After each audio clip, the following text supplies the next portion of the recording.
नमस्कार, आप देख रहे हैं कैपिटल टीवी की स्पेशल स्टोरी। मैं हूं परवीन शेख। अखिलेश यादव ने एक बार फिर बड़ा कांड कर दिया है।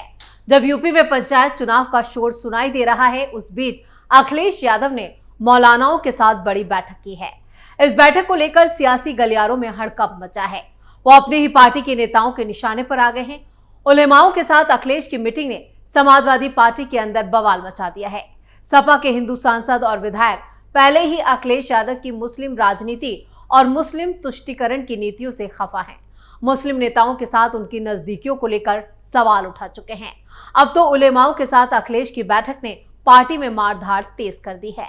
ऐसे में सवाल यह है, अखिलेश की मुस्लिम उलेमाए कराम की बैठक का क्या है मकसद? मुस्लिम सीटों को लेकर क्यों परेशान है सपा मुखिया? अखिलेश के फैसलों पर पार्टी में क्यों है नाराजगी?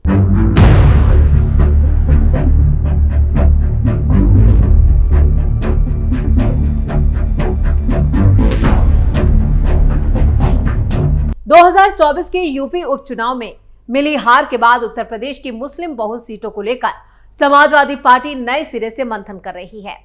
अखिलेश यादव ने अपने कोर मुस्लिम वोट बैंक को सहेजने के लिए एक खास प्लान भी बनाया है, जिसके तहत अब दूसरी पीढ़ी के युवा मुस्लिम नेताओं को आगे भी किया जा रहा है। इसी कड़ी में अखिलेश यादव ने अब मुस्लिम उलेमाओं के साथ ये बड़ी बैठक की। समाजवादी पार्टी के राष्ट्रीय अध्यक्ष अखिलेश यादव से मुस्लिम उलेमा का एक डेलीगेशन जो था वो मुलाकात करने पहुंचा। इस डेलीगेशन में बिजनौर जिले की विधानसभा नूरपुर, चांदपुर, धामपुर, नहटोर, बाड़ापुर समेत कई इलाकों के उलेमा मौजूद थे। क्या है इस मुलाकात का मकसद? इस खास मुलाकात को गैर राजनीतिक मुलाकात बताया जा रहा है, जबकि कई जानकारों का कहना है कि ये मुलाकात 2027 के उत्तर प्रदेश विधानसभा चुनाव को लेकर हुई। अचानक उलेमा की ये मुलाकात चर्चा के केंद्र में आ गई है और सोशल मीडिया पर लोगों की राय भी सामने आने लगी है। लोकसभा चुनाव 2024 में मुसलमानों ने समाजवादी पार्टी को जमकर वोट दिया था, जिसके बाद समाजवादी पार्टी 37 सीटें हासिल करने में कामयाब रही। वहीं बीजेपी को सिर्फ 33 सीटें मिली। इसके साथ ही कांग्रेस को 6 और अन्य के खाते में 4 सीटें गई। उत्तर प्रदेश में कुल 80 लोकसभा सीटें हैं। माना जा रहा है कि आने वाले 2027 के उत्तर प्रदेश विधानसभा चुनाव में भी मुसलमान धर्मनिरपेक्ष गठबंधन पर ज्यादा फोकस कर रहे हैं। गौरतलब है कि समाजवादी पार्टी के चीफ अखिलेश यादव ने उलेमाओं के प्रतिनिधिमंडल को भरोसा दिया है कि वो पीड़ित, शोषित, अल्पसंख्यकों और खासकर मुसलमानों की आवाज हर मोड़ पर उठाएंगे। उलेमाओं ने भी इस मुलाकात पर खुशी जताई है। इस डेलीगेशन में मौलाना मोहम्मद कामिल, मुफ्ती मोहम्मद रियाज, मौलाना मोहम्मद नफीस, मौलाना मोहम्मद शमशेर मजाहिरी, मुफ्ती जुबैर अहमद जैसे जो मौलाना हैं वो शामिल थे। एक बड़ा डेलीगेशन था। अब अखिलेश भले ही उलेमाओं के साथ बैठक कर रहे हो, लेकिन इससे उनकी पार्टी के हिंदू नेता खुद को ठगा हुआ महसूस कर रहे हैं। उन्हें अपने प्रतिनिधि सीटों पर हिंदुओं को भी जवाब देना होता है, जो हिंदू वोटर की बदौलत वो जीतकर संसद में पहुंचे हैं। 2024 लोकसभा चुनाव जो था वो कई मायनों में खास रहा। समाजवादी पार्टी के लिए ये चुनाव काफी महत्वपूर्ण भी रहा, क्योंकि उसे 37 सीटें मिली। लेकिन अब सवाल ये उठता है कि आखिर समाजवादी पार्टी के मुखिया अखिलेश यादव अपने हिंदू नेताओं यानी कि विधायकों और सांसदों को नजरअंदाज क्यों कर रहे हैं? उनकी नजदीकियां मुस्लिम नेताओं के साथ इतनी ज्यादा फिरका परस्त क्यों हैं? सवाल कई हैं और इन सवालों का जवाब हम भी जानते हैं, सिर्फ मुस्लिम वोट बैंक। और यही वजह है कि अभी से यानी पंचायत चुनाव आने वाले हैं। 2026 में पंचायत चुनाव में त्रिस्तरीय पंचायत चुनाव होने हैं यूपी में। उसके बाद 2027 विधानसभा चुनाव का भी बिगुल बच जाएगा। इसलिए अभी से अखिलेश यादव अपने मुस्लिम वोट बैंक को सहेज के रखना चाहते हैं, क्योंकि कांग्रेस भी यूपी में खुद के लिए एक बड़ा आधार तैयार करने की कोशिश करे। उसका आधार भी मुस्लिम वोट बैंक ही है। ऐसे में अखिलेश यादव को यह डर सता रहा है कहीं मुस्लिम वोट बैंक उससे छिटक ना जाए। लेकिन इसको लेकर समाजवादी पार्टी के अंदर विरोध तेज हो गया है। हिंदू सांसद, विधायक लगातार इसको लेकर आवाज उठा रहे हैं, क्योंकि अखिलेश यादव और समाजवादी पार्टी की छवि मुस्लिम परस्त राजनीति की बनती जा रही है, जिससे हिंदू वोटर खासा खफा है। अखिलेश यादव ये जानते हैं कि यूपी की सत्ता तक जाने के लिए हिंदू मतदाताओं की भी उन्हें जरूरत है, लेकिन उसके बाद भी वो मुस्लिम राजनीति और मुस्लिम नेताओं के इर्द गिर्द ही नजर आ रहे हैं, जिसका सीधा फायदा बीजेपी को मिलता है।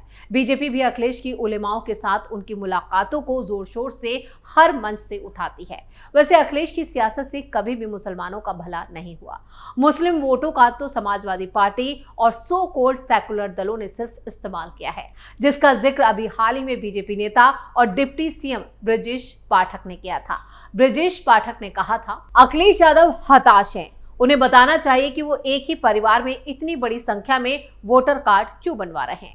अगर मुस्लिम समुदाय उन्हें वोट देना बंद कर देगा तो वो एक बेकार पार्टी बनकर रह जाएंगे। अल्पसंख्यकों का तुष्टीकरण करके सत्ता में आने का जो सपना वो देख रहे हैं वो कभी पूरा नहीं होगा। उन्होंने मुस्लिम समुदाय का राजनीति में बिरयानी में तेज पत्ते की तरह इस्तेमाल किया है। उत्तर प्रदेश के मतदाता आने वाले समय में उन्हें कभी माफ नहीं करेंगे। सपा का पीडीएस सिर्फ एक परिवार विकास प्राधिकरण है। उन्हें बताना चाहिए कि इतने सारे सांसद एक ही परिवार से क्यों हैं। क्या वो दूसरों के बारे में नहीं सोच सकते? क्या समाज में कोई और ओबीसी नहीं है? दूसरी बात, मैं बार बार कहता हूं, अगर अल्पसंख्यक खासकर मुस्लिम समुदाय समाजवादी पार्टी को वोट देना बंद कर दे तो ये पार्टी महत्वहीन हो जाएगी। बीजेपी नेता के इस बयान पर सपा मुखिया ने भी जमकर बवाल काटा था, लेकिन ये बयान 100% सच है। अगर मुसलमान समाजवादी पार्टी को वोट ना दें तो इसका कोई अस्तित्व नहीं है। कांग्रेस हो या समाजवादी पार्टी, दोनों ही पार्टियां सिर्फ मुस्लिम वोटों का इस्तेमाल करती हैं और उसी पर ये जिंदा है। उनके विकास में, यानी कि मुसलमानों के विकास में, ये खुद को सेकुलर कहने वाले दल असल में मुस्लिम वोटों के सौदागर हैं। अभी हाल ही में अखिलेश यादव ने भी आरएसएस के 100 साल पूरा होने पर तंज कसा था। उन्होंने बीजेपी और संघ पर निशाना साधा था। उन्होंने कहा था, ये जो ग्रुप है ये संगी साथी और भारतीय जनता पार्टी, मैंने कई बार कहा आपसे और फिर एक बार याद दिलाता हूं कि भारतीय जनता पार्टी का जब गठन हुआ था तो भारतीय जनता पार्टी के पहले जो राष्ट्रीय अध्यक्ष बने थे और भारतीय जनता पार्टी के पहले अधिवेशन में ये तय हुआ था कि उनकी पॉलिटिकल पार्टी की विचारधारा सोशलिस्ट होगी, सेकुलर होगी।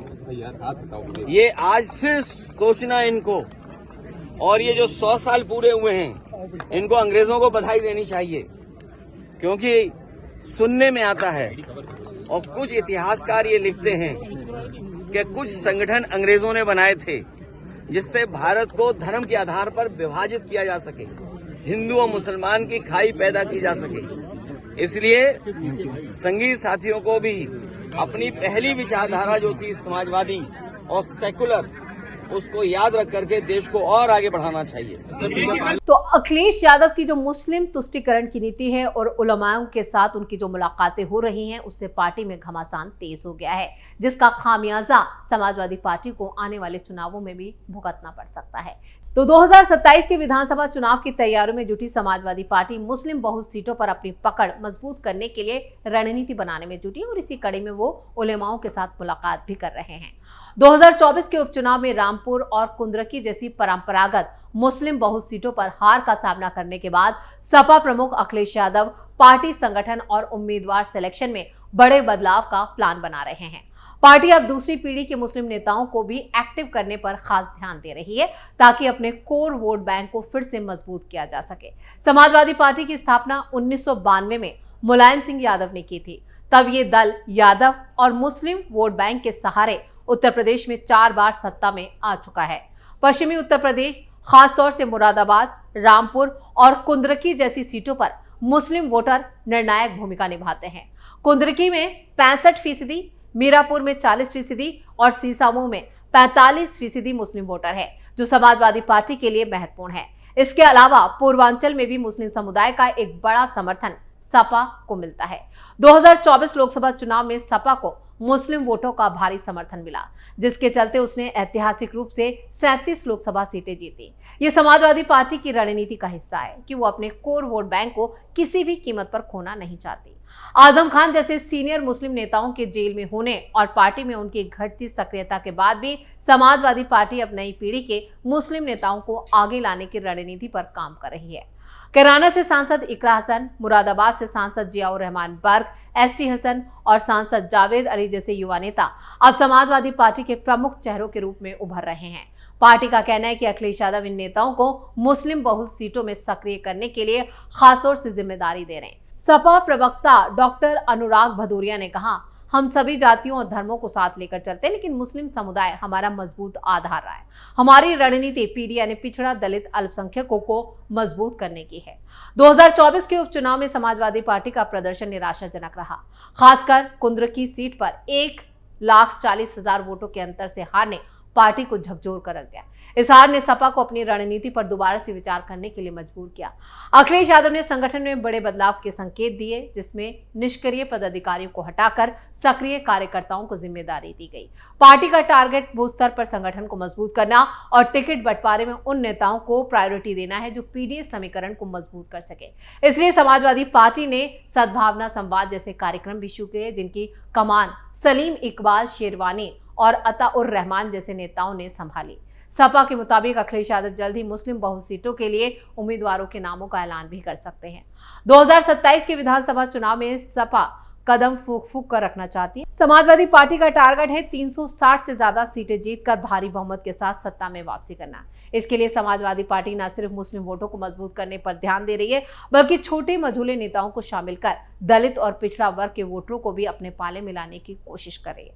अखिलेश ने हाल ही में रामपुर में आजम खान के परिवार से भी मुलाकात की थी और ये मुस्लिम मतदाताओं को सियासी ताकत को समझने की ओर ही इशारा था। हालांकि सपा के सामने चुनौतियां कम नहीं है। कांग्रेस की बढ़ती सक्रियता, खासकर सांसद इमरान मसूद की आक्रामक रणनीति सपा के परंपरागत मुस्लिम वोट बैंक को प्रभावित कर सकती है। इसके अलावा बीजेपी का बूथ स्तर पर मजबूत संगठन और हिंदू वोटरों को एकजुट करने की रणनीति सपा के लिए खतरा है।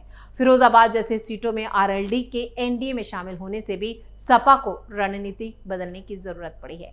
यानी अखिलेश यादव को जो राह वो बना रहे हैं वो इतनी आसान नहीं है। इस राह में कई कांटे हैं और ये कांटे खुद उनकी ही पार्टी के कई सांसद और विधायक भी बिछा रहे हैं, क्योंकि जिन 4 मुस्लिम सांसदों को लगातार अखिलेश यादव बड़ी जिम्मेदारियां दे रहे हैं, उससे पार्टी में बगावत के संकेत सामने आ रहे हैं। यानी लगातार मुस्लिम नेताओं को आगे करना और अपने जो मुस्लिम वोट बैंक है उसे मजबूत करने के लिए उन पर ज्यादा भरोसा जताना, ये हिंदू नेताओं और हिंदू विधायकों और हिंदू सांसदों के लिए बड़ा खतरा भी माना जा रहा है।